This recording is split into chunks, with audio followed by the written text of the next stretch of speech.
শুনলাম দা আপনি একটু রক্ষা করেন। আহ, আমি মনে হয় কয়েকদিন আগেই প্রচার করেছি, আবার সুযোগ পেলাম, এই জন্য ধন্যবাদ দিই। আমি সবাইকে খ্রিস্টীয় শুভেচ্ছা জানাই। আহ, আমার বেশিরভাগ পরিচিত মানুষ আমি দেখতে পেয়েছি, সবাই আমার পরিবারের লোক, আমার আত্মিক বন্ধু বান্ধব এবং সিনিয়র যারা আছেন। অনেকে আছে মায়ের বয়সী, অনেকে আছে বন্ধুর মতন, অনেকে আছে একই সাথে কাজ করছি। প্রত্যেককে আমি শুভেচ্ছা জানাই। আজকের যে বিষয়ে কথা বলবো সেটি গত পরশুদিন আমি নির্বাচন করলাম। সেইটা খুবই একটা গুরুত্বপূর্ণ বিষয়, যেটা আমরা মণ্ডলীতে সাধারণত আমরা বলি না।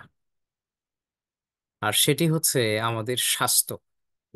সাধারণত আমাদের দুই ধরনের স্বাস্থ্য থাকে, একটা মানসিক স্বাস্থ্য এবং শারীরিক স্বাস্থ্য।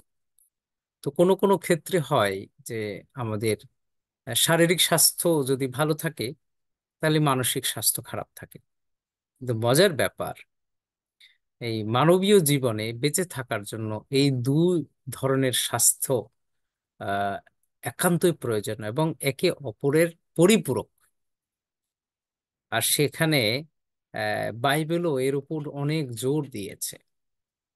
বিষয়টা ঠিক এইরকম, আমরা যে রেল লাইন দেখি, রেল লাইনে এই লাইন কিন্তু সমান্তরাল।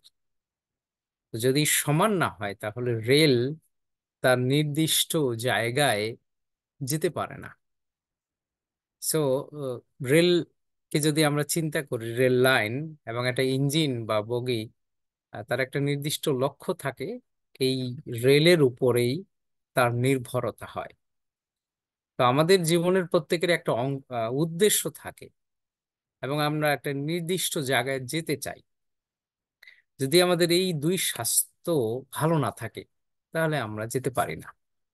তখন আমরা নিজেদেরকে দোষী মনে করি এবং বলি অপরাধী।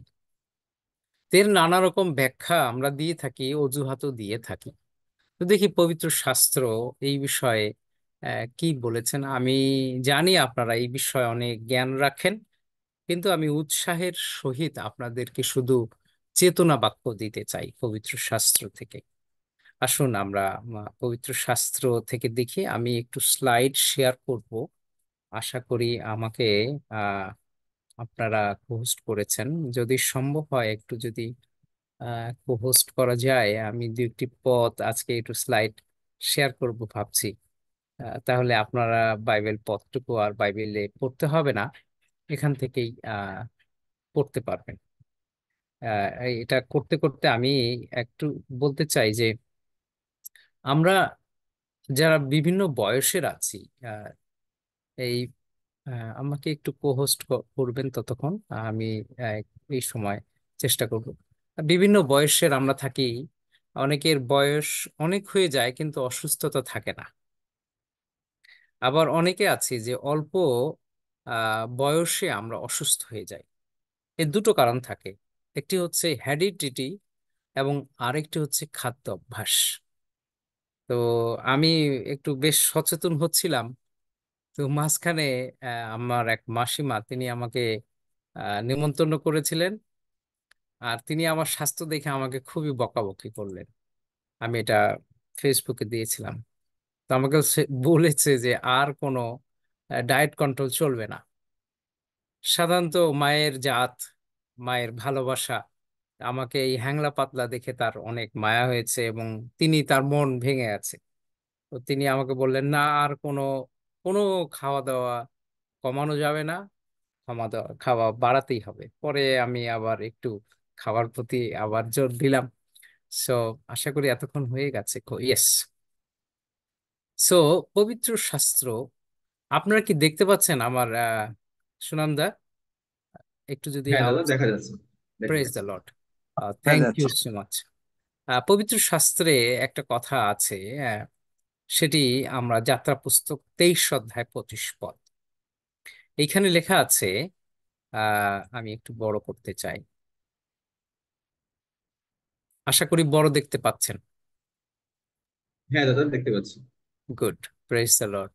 তোমরা আপনাদের ঈশ্বর সদাপ্রভু সেবা করিও, তাহাতে তিনি তোমাদের অন্ন জলে আশীর্বাদ করিবেন, এবং আমি তোমার মধ্য হইতে রোগ দূর করিব। রোগ দূর করার একটি কন্ডিশন, সেটি তোমরা আপনাদের ঈশ্বর সদাপ্রভুর সেবা করিও, তাহাতে তিনি তোমার অন্ন জলে আশীর্বাদ করিবেন, এবং আমি তোমার মধ্য হইতে রোগ দূর করিব। এখানে একটি সিক্রেট বিষয় আছে, সেটি হচ্ছে আমরা যদি ধর্মকর্ম করি, এখনকার বেশিরভাগ মানুষ আসলে ধর্মকর্ম করেন না, এটি বাস্তব সত্য। কারণ আপনার অফিস, যতক্ষণ আপনি সময় থাকে সেটা তো আপনি অফিসকে দেন, বাড়িতে এসে আপনার সময় আসলে হয় না। তারপরে পারিবারিক জীবন, সামাজিক জীবন, এই সবের মধ্যে যখন মানুষ ব্যস্ত থাকে, ব্যস্ততা থাকলে আসলে ঈশ্বরের সেবা করা যায় না। তখনই মানুষের অজুহাত হয়ে যায়। কিন্তু পবিত্র শাস্ত্র বলছে তোমরা আপনাদের ঈশ্বর সদাপ্রভুর সেবা করিও। এখন প্রশ্ন, আমি কি ঈশ্বরের সেবা করি? মনে হয় না। যদি করে থাকি, তাহলে কি হবেন? ঈশ্বর খুশি হবেন এবং আমার তিনি রোগ দূর করবেন। এটি আগের শাস্ত্র। যদি দেখি অনেক আগের, যীশু খ্রিস্টের আগের ওল্ড টেস্টামেন্টে এটি আছে। এটি যাত্রা পুস্তক 23 অধ্যায় 25 পদ। তো এর একটি বিষয় হচ্ছে, যারা ধার্মিক হতে চায় তারা কিন্তু নর্মালি স্বাস্থ্য ভালো থাকে। কেন স্বাস্থ্য ভালো থাকে এরপরে আমরা পাবো। আমরা দেখি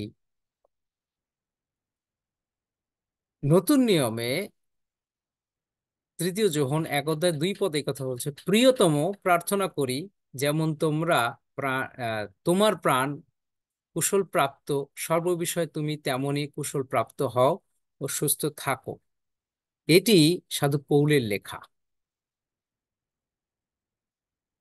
সো নানা চিঠিপত্রে আমরা শাস্ত্রের কথা আহ দেখে থাকি। যখন আমাদের এই শাস্ত্রে এক একজন আর একজনের কথা লিখছে, এখনকার যুগে আমরা আসলে এইরকম লিখতে পাই না, বা মানে কেউ কাউকে জিজ্ঞেস করে না। সাধারণত আমরা ভালো আছি এটা করি। সো সবার আগে আমরা আসলে এটি যেটা বলতে চাচ্ছিলাম, যে আমরা কুশলে থাকি, মানে যেন সুস্থ থাকি, ভালো থাকি। কিন্তু বেশিরভাগ মানুষ আজকাল আসলে ভালো নেই। আপনি আহ 2টা কারণে ভালো থাকবেন না। সেটা হচ্ছে, আপনি যখন এই নিউজ দেখবেন, আপনি পৃথিবীর দিকে তাকাবেন, তখন আপনি আপনার মনকে ভেঙে ফেলবেন। কারণ এই পৃথিবীর দিকে তাকালে, যদি আপনি সকালে নিউজ দেখেন, পৃথিবীতে এমন কোনো নিউজ চ্যানেল নাই যেখানে খারাপ কোনো নিউজ নাই। আমি কিছুক্ষণ আগে শুনলাম একটা নিউজে যে একজন আমেরিকান, তিনি আরেকজন আমেরিকানকে গুলি করে মেরেছেন। এখন সেটা, তিনি একজন নেভির বা সরকারি কর্মকর্তা ছিলেন, বা পাইলট বা কিছু একটা, আমি ভুলে গেলাম। কিন্তু আমি শুনে অবাক হলাম যে তার বাড়িতে ভুলক্রমে হয়তো গেছে, এটা হতে পারে একটা অ্যাক্সিডেন্ট। মনটা ভেঙে গেল। সো এইরকম ছোটখাটো নিউজ কি হয়, আমাদের হৃদয়কে বা আমাদের মনকে ভেঙে দেয়, যেটা কিনা শারীরিক ভাবে আমাদের মন খারাপ হয়ে যায়। সো পৃথিবীর দিকে তাকালে আপনি হয়তো সুস্থ থাকবেন না। আরেকটা বিষয়, আহ এটি আমার জীবনে ঘটেছিল, সরি। আহ আর ভক্তিতে দক্ষ হইতে অভ্যাস করো, কেননা শারীরিক দক্ষতা অভ্যাস অল্প বিষয়ে সুফলদায়ক হয়, কিন্তু ভক্তি সর্ববিষয়ে সুফলদায়ক, যাহা বর্তমান ও ভবিষ্যৎ জীবনের প্রতিজ্ঞা যুক্ত। 1 তিমথিও আহ 4 অধ্যায় 8 পদ। আহ এটি তো এখনকার যুগে আরো নাই, মাইনাস হয়ে গেছে। এখন সিনিয়র দেখলে আর সিনিয়র মনে হয় না। এখন যেমন আমার বাবা, আমি এখন বুঝি যে কেন এটা করতেন। কোনো সিনিয়র আসলে আমাকে কথা বলতে দিতেন না। হ্যাঁ, এখন বুঝি যে কেন দিতেন না। কারণ আমি ছোট মানুষ, একটা ভুল করে একটা কথা বলতে পারি। এখন তো ইসরে পাকা ছেলে মেয়েরা বেশি। হ্যাঁ, তারা মনে করে পৃথিবীর সমস্ত কিছু জ্ঞান তাদের কাছে আছে। এই যে ইসরে পাকা বা অল্প বয়সী পেকে যাওয়া ছেলে মেয়ের সংখ্যা এখন বেশি, এটিও স্বাভাবিক। কারণ 10 বছরের জ্ঞান বা 20 বছরের জ্ঞান যখন কেউ 2 মিনিটে শেখে, সেটা শেখে কিন্তু তার বাস্তব জীবনে ব্যবহার করে না, শুনে। এই জ্ঞানগুলির কোনো মূল্য এখন নাই। যদিও এটা আপনার রিসোর্স আছে, কিন্তু এটার অভ্যাস লাগবে ভাই। আমার মা বোনেরা, শরীর চর্চা করার জন্য কিন্তু অভ্যাস এবং সময়ের ব্যাপার। আর ভক্তিতে দক্ষ হইতে অভ্যাস করো, কেননা শারীরিক দক্ষতার অভ্যাস অল্প বিষয়ে সুফলদায়ক হয়, কিন্তু ভক্তি সর্ববিষয়ে সুফলদায়ক। তাহা বর্তমান ও ভবিষ্যৎ জীবনের প্রতিজ্ঞা যুক্ত। এখন তো রেসপেকটেশন নাই। তো যখন আপনি একটা সুস্থ মানুষ থাকবেন, ন্যাচারালি হাসবেন। হাসলে কি হয়? মানুষ শান্ত থাকে। শান্ত থাকলে কি হয়? মন ভালো থাকে। মন ভালো থাকলে কি হয়? আর একজনকে সম্মান করার প্রবণতা সৃষ্টি হয়। মনে রাখবেন, একটা অসুস্থ মানুষ কখনো আরেকজনকে সম্মান করে না। এটাও এক ধরনের ডিজিজ, যে আমাদের এই মেডিকেল সায়েন্সে এমনও কিছু রোগ এখনো আবিষ্কৃত হয়নি, যেটা কিনা আমরা হোমিওপ্যাথিতে আমরা পেয়ে থাকি। হোমিওপ্যাথি মূলত মনের চিকিৎসা, এবং মন থেকে বা মানুষের শারীরীয় বৃত্তি থেকে যে ঘটনাগুলো ঘটে থাকে, তাছাড়াও আহ বংশীয় কিছু সমস্যা আছে, সেটা চিকিৎসা সাধারণত করে। এখন তো আর হোমিওপ্যাথির চিকিৎসা হয় না, এখন কাটাছেঁড়ার জামানা। সো এই যে ভক্তি, আর ভক্তিতে দক্ষ হইতে অভ্যাস করো। আমরা ব্যায়াম সবাই করি, মাসেল তৈরি করি, কিন্তু আমরা মাসেল ম্যান ইউজ করি। আমরা নিজেও অনেক সময় মাসেল ম্যান হয়ে যাই। কিন্তু নম্রতা, ভদ্রতাও যে একটা স্বাস্থ্যের জন্য উপকার, এটা আমরা অনেকেই জানি না। এটাও কিন্তু এক ধরনের secret. This is call biblical secret.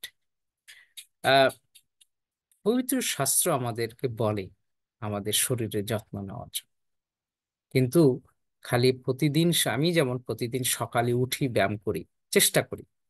তো আমি কি করি, সাধারণত যারা একটু বয়স্ক থাকে, মাসিমা ভালো আছেন কিনা, বা নমস্কার মাসিমা, মেশো, হোয়াট এভার হলো, কথা বলা, দ্যাট মিনস কমিউনিকেট করা। যখনই আপনি আরেকজনকে বলবেন মাসি ভালো আছেন, তিনি আপনাকে বলবেন বাবা তুমি কেমন আছো, বা বন্ধু কেমন আছো। You communicate. এটি একটা বিষয়। তার মানে আপনি ভক্তির সঙ্গে যখন কাউকে আরেকজনকে ভক্তি দেখাবেন, সেই ভক্তি কিন্তু আপনি ফিরে পাচ্ছেন। So this is another oxygen in life. Sorry. So পবিত্র শাস্ত্র ব্যায়ামের থেকে বেশি গুরুত্ব দেয় মানুষটা আপনি কেমন, ভদ্র না অভদ্র। দেখি, 1 করন্থীয় 6:19 এবং 20 পদে এই কথা বলছে, অতএব তোমরা কি জানো না যে তোমাদের দেহ পবিত্র আত্মার মন্দির। দেখুন, এখানেই থামালাম এই জন্যে। মন্দিরে কি হয়? মন্দিরে অনেক কিছু হয়। মন্দিরে অনেক মানুষ আসে ঈশ্বরের আরাধনা করার জন্য। এখন পৃথিবীর আর কোথাও যেতে হয় না। অতএব, অথবা তোমরা কি জানো না যে তোমাদের দেহ পবিত্র আত্মার মন্দির। এখানেই থামালাম এই জন্যে যে আমাদের দেহটার যত্ন নেওয়া দরকার। তারপরে কি বলছে, যিনি তোমাদের অন্তরে থাকেন, যাহাকে তোমরা ঈশ্বর হইতে প্রাপ্ত হইয়াছ, আর তোমরা নিজের নও, কারণ মূল্য দ্বারা কৃত হইয়াছ। অতএব তোমাদের দেহে ঈশ্বরের গৌরব করো। এটির আরেকটি সেন্স আছে, যে এখনকার যুগে একটা বড় সমস্যা হচ্ছে আহ বহু বিবাহ এবং পরকীয়া এর সঙ্গে সংযুক্ত। হ্যাঁ, কারণ আপনি যখন সেকেন্ড ম্যারেজ করেন তখন আপনার অনেক স্মৃতি পড়ে থাকে। রবীন্দ্রনাথের গান শুনলে আপনার তখন প্রেম ভাব জন্ম নেবে। কিন্তু আপনি কি জানেন রবীন্দ্রনাথ কি কষ্টের মধ্যে দিয়ে গেছেন, এবং তার ব্যক্তি জীবনে তিনি এই কষ্টকে ফেলে দিয়ে ঈশ্বর সাধনার চেষ্টা করেছেন। আমরা অনেক সময় রবীন্দ্রনাথের গানকে আমরা প্রেমের গান মনে করি, মিলানোর চেষ্টা করি, কিন্তু আসলে নয়। অনেক ক্ষেত্রে আমরা ভুল করি। তার ব্যক্তি জীবনের সাথে আপনার ব্যক্তি জীবনের সাথে মিলানোর কোনো মানে হয় না। তবে হ্যাঁ, তার জ্ঞানকে আমরা কাজে লাগাতে পারি। সো এই যে দেহের ভিতরে অনেক ঘটনা ঘটে, আর তোমরা নিজের নও, কারণ মূল্য দ্বারা কৃত হইয়াছ, অতএব তোমাদের দেহে ঈশ্বরে গৌরব করো। সৎ জীবন যাপন এবং বিশেষ করে পারিবারিক নোংরামি, এটা থেকে দূরে থাকাও কিন্তু একটা স্বাস্থ্যকর। সারা পৃথিবীতে এই রোমান্টিক ভায়োলেন্স অনেক বেশি। এখনকার যুগে তো আরো বেশি, এখন তো কমিউনিকেট করা খুব, এই জন্য ভালোবাসার গুরুত্ব মানুষ দেয় না। ভালোবাসতে, ভালোবাসা রাখতে এবং ভালোবাসা রক্ষা করতে অনেক কাঠখড় পোড়াতে হয় দুপাশে। তো এখন আর এটার সময় নাই মানুষের। এই জন্যেই সাবধান। অতএব তোমরা কি জানো না যে তোমাদের দেহ পবিত্র আত্মার মন্দির, তার মানে ঈশ্বর যেখানে অবস্থান করেন সেখানে তো নোংরামি থাকার কোনো কথাই না। পরকীয়া তো দূরের কথা। অনেকেই আমাকে মেইল করেছেন, দাদা আমি সেকেন্ড ম্যারেজ করতে চাই। আই এম সরি, এইটাতে আমি সায় দিতে পারিনি, যেটা পবিত্র বাইবেলের বাইরে। মনে রাখবেন, কালচার অ্যান্ড ঈশ্বরের কথা অন্য জিনিস। অনেক দেশে অনেক কালচার আছে, কালচারের ঊর্ধ্বে পরিত্রাণ। সো আপনি, অনেক অনেক দেশে আছে এরকম, এটা it is very simple. But দয়া করে আমি এই কথা আপনাদেরকে বলতে চাই, প্রভু আমাকে যা বলেন, প্রথম করন্থীয় 6:19-20 পদ, শারীরিক পবিত্রতা সুস্থতার একটি কাল। যদি না হয় পরবর্তীতে ওই যে কষ্ট, সে কষ্ট আপনার না, শয়তান আপনাকে বলবে যে তুই ইউ ডিড রং। এটা আপনার মানবিক স্বাস্থ্যের জন্য ক্ষতিকর। প্লিজ, এগুলো থেকে আমাদের দূরে থাকতে হবে। এবং বিশেষ করে marriage life is very holy life, এবং ঈশ্বর সিলেক্ট করে দিয়েছেন। হ্যাঁ, অনেকের জীবনে আহ, অনেক ভুল হয়, এটা তাদের ব্যক্তিগত কারণে। আজকাল তো একটা লাভের আশায় ছেলে মেয়েরা একে অপরের সাথে সম্পর্ক যুক্ত হয়, এবং অনেকেই আছে, কিন্তু যখন লাভ হয় না তখন কেটে পড়ে। যখন কেটে পড়ে তখন এই সুযোগটা শয়তান নেয়। এটি আপনারও অনেক ক্ষেত্রে দোষ না, আপনি ফাঁদে পড়েন। তাই দয়া করে, অতএব তোমরা কি জানো না যে তোমাদের দেহ পবিত্র আত্মার মন্দির? পবিত্র আত্মা কি? ঈশ্বর। এটা বিশ্বাসী জীবনের জন্য বলছি, আমি অন্য কারো কথা বলছি না। Please be careful. আশা সিদ্ধির বিলম্ব হৃদয়ের আহ আহ সরি হিতোপদেশ 13:12 পদ, চমৎকার একটি কথা এখানে আমরা দেখতে পাই যে আহ সেখানে আশা সিদ্ধির বিলম্ব হৃদয়ের পীড়াজনক, কিন্তু মনোবাসনার সিদ্ধি জীবন বৃক্ষ। আমরা অনেক ক্ষেত্রে অনেক কিছু আশা করে থাকি, কিন্তু আহ, এটা যদি আমরা না পাই, এই যে এখনকার যুগের আহ, এটাকে বলে যে জীবন যুদ্ধ, যেটাকে আমরা বলছি, জীবন যুদ্ধের কারণে মানুষ অনেক কিছু বাসনা করে এবং প্ল্যান করে থাকে।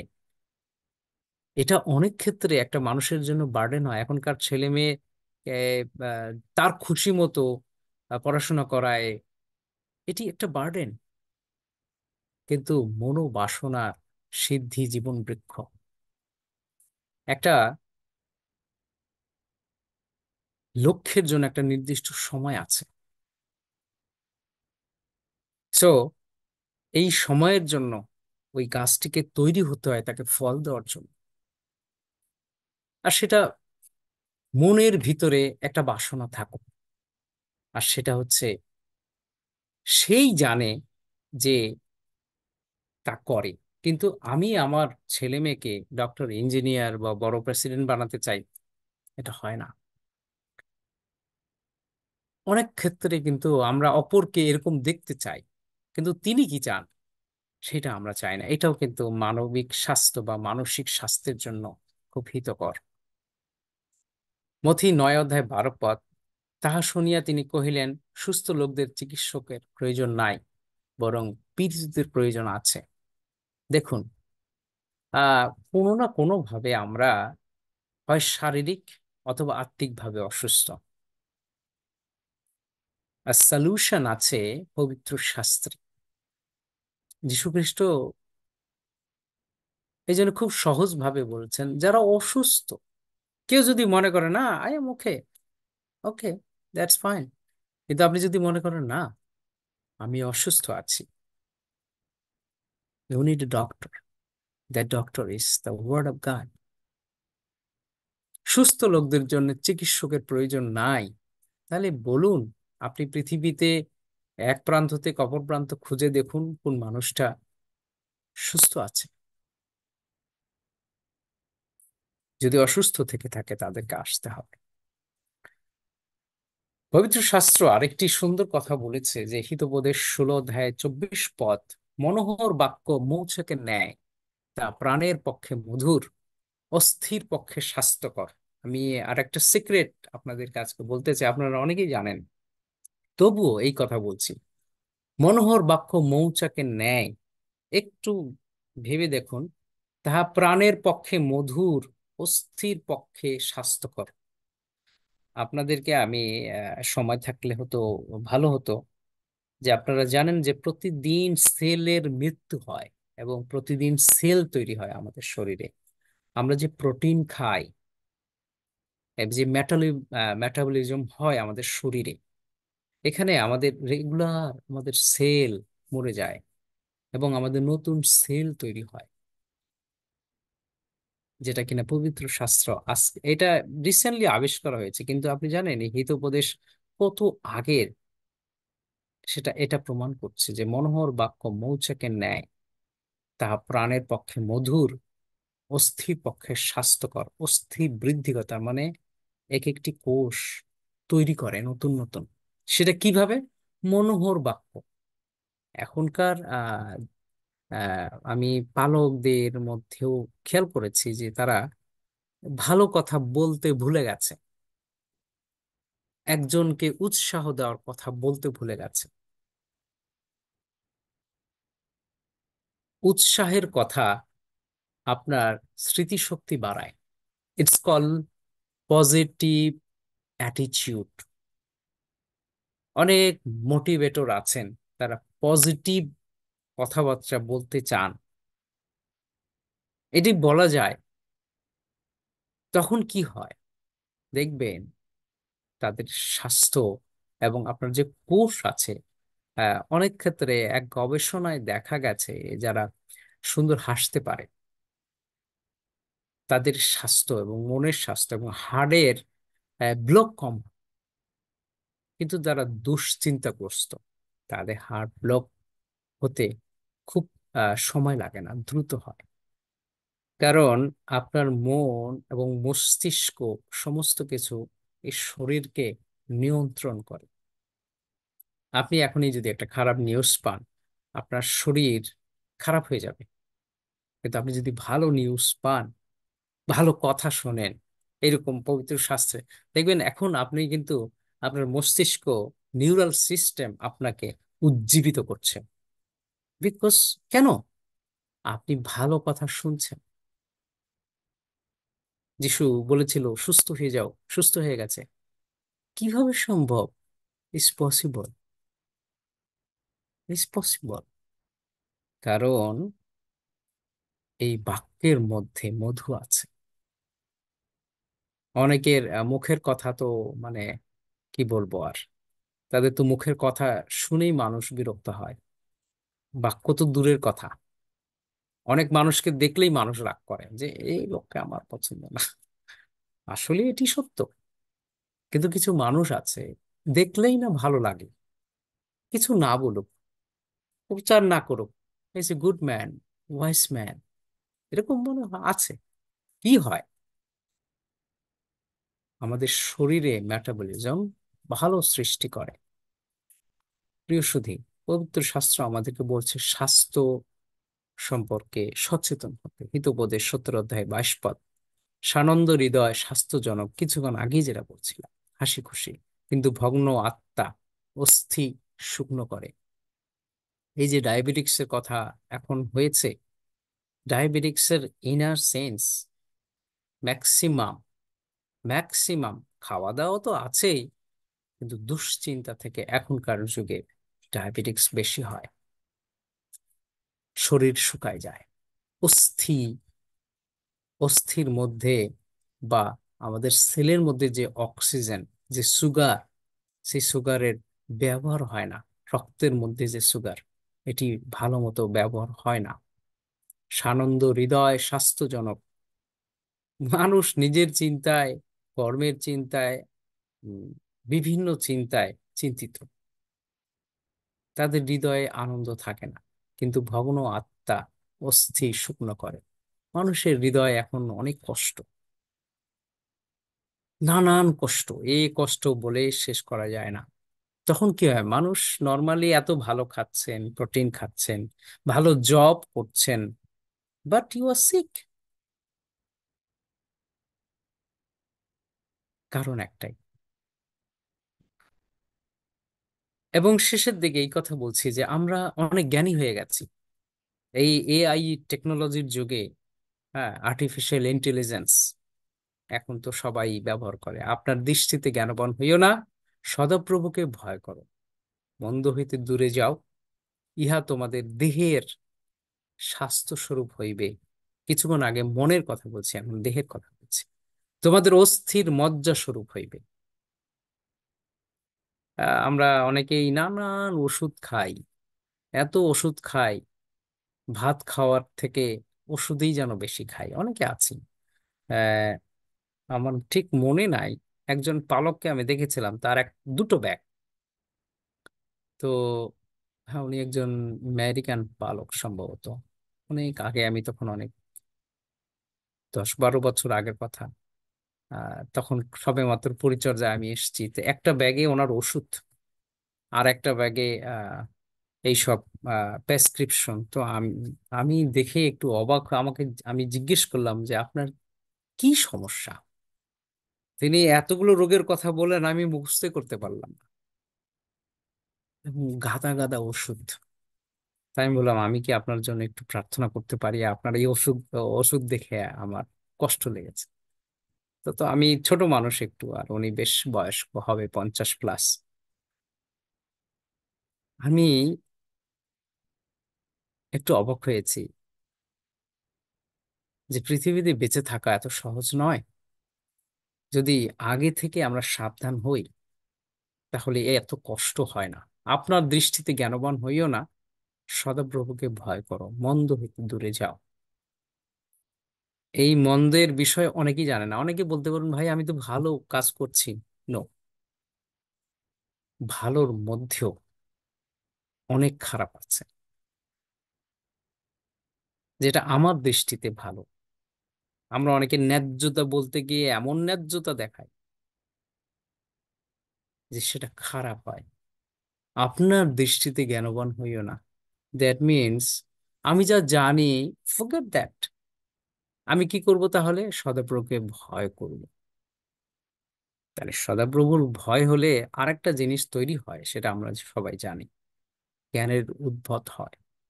মন্দ হইতে দূরে যাও, ইহা তোমাদের দেহের স্বাস্থ্য স্বরূপ হইবে। তার মানে আপনার মাসেল তৈরি না হলেও আপনি ভালো থাকবেন, তোমাদের অস্থির মজ্জা স্বরূপ হইবে।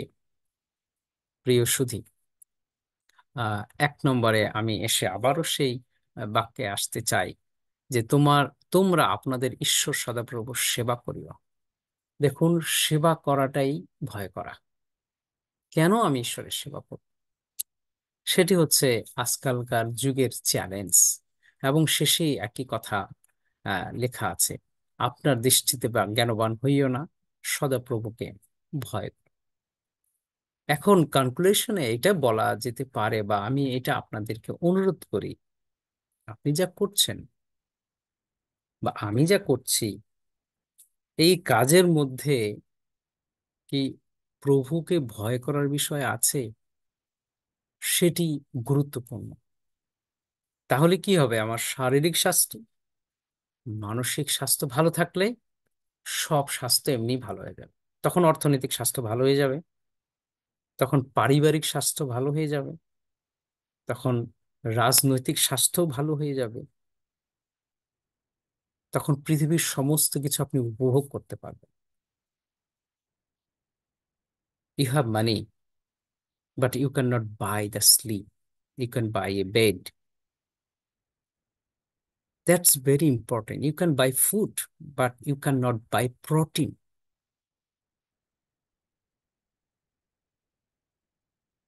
আপনি একটা দামি খাট কিনতে পারেন, কিন্তু আপনি ঘুমকে কিনতে পারবেন না। ঘুমের ওষুধ কিনতে পারবেন। সো স্বাস্থ্য কেনা যায় না, স্বাস্থ্যকে তৈরি করে নিতে হয়। শারীরিক স্বাস্থ্য এবং মানসিক স্বাস্থ্য, এটি অর্থ দিয়ে হয় না। ঈশ্বর আমাদের প্রত্যেককে আশীর্বাদ করুন, যে স্বাস্থ্য আমাদের দিয়েছেন, মন দিয়েছেন, যেন এর যত্ন নেই এবং ঈশ্বরকে ভয় করি। Thank you so much. God bless you all. ঈশ্বরের গৌরব করি, ঈশ্বরের প্রশংসা করি তার যে সন্তান ডক্টর রেভারেন্ড ডেভিড এনআইভিসির মধ্য দিয়ে আজকে অত্যন্ত সুন্দর সে বাক্য তিনি প্রকাশ করেছেন। সমস্ত কিছুর জন্য আমরা ঈশ্বরের গৌরব করি। আসলে একটা ধরনের সে বাক্য ছিল, আমি তাদেরকে অনুরোধ